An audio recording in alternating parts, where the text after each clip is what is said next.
few potential customers now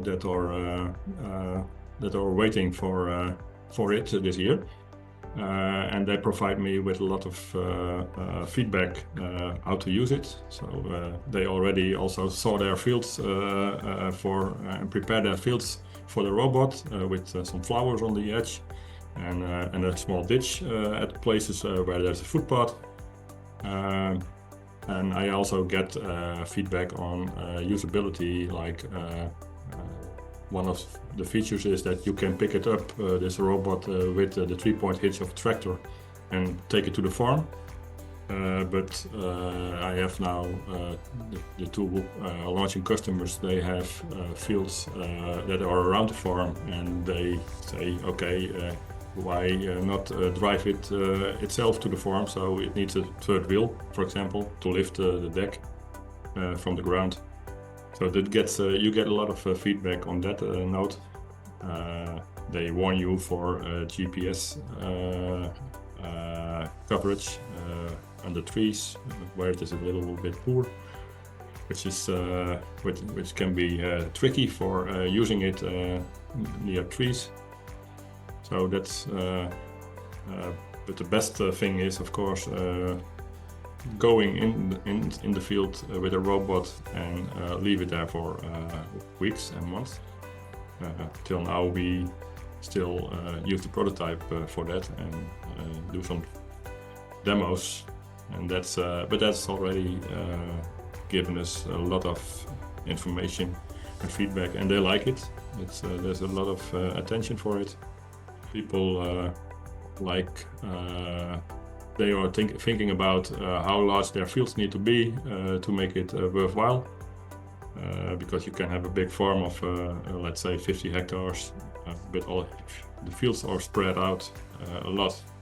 Then it's not handy because you have to displace the machine very often. So you want big blocks that can be stitched together. So the machine can operate autonomously for a long time without needing involvement of the user. Well, there's no doubt in my mind that farmers are asking for a simple solution, and they are also asking for a safe solution, regardless of whatever kind of autonomy we are talking about. And it's quite crucial that we deliver a solution towards those customers where they don't have to worry about whether it's working or not, but have all of the fancy solutions hidden in the background and leaving as few buttons as possible for the end user. It needs to be simple to set up, it needs to be trusted, and we are definitely going in the right direction regarding safety and regarding the use case of the autonomous vehicles out there.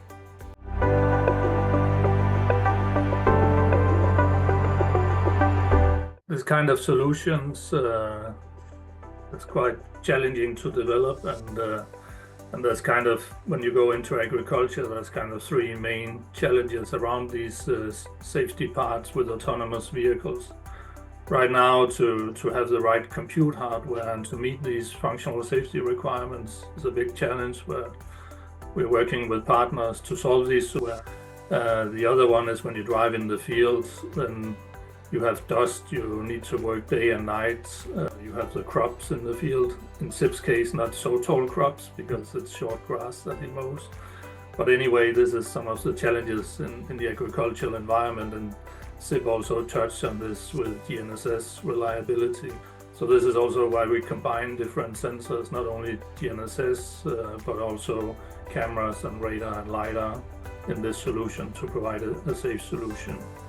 So Torben mentioned it can be hard to find safety data and safety certification for some of these more complex components, and both sensors and control systems. But one advantage with the standard we were talking about earlier for agriculture in ISO 25119, it opens up that it says it's possible to combine information. You can, for instance, use a safety sensor developed according to automotive standard called ISO 26262.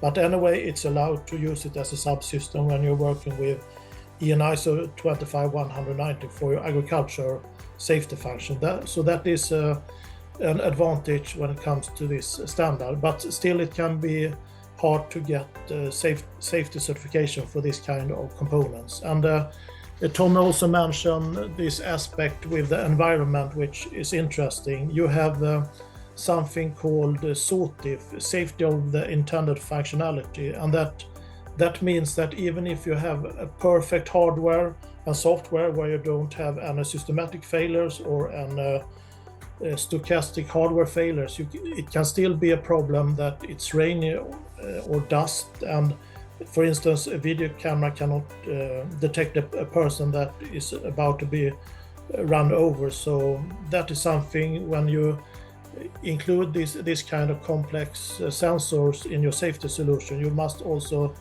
take into consideration that they fit for the environment where you shall use the machinery.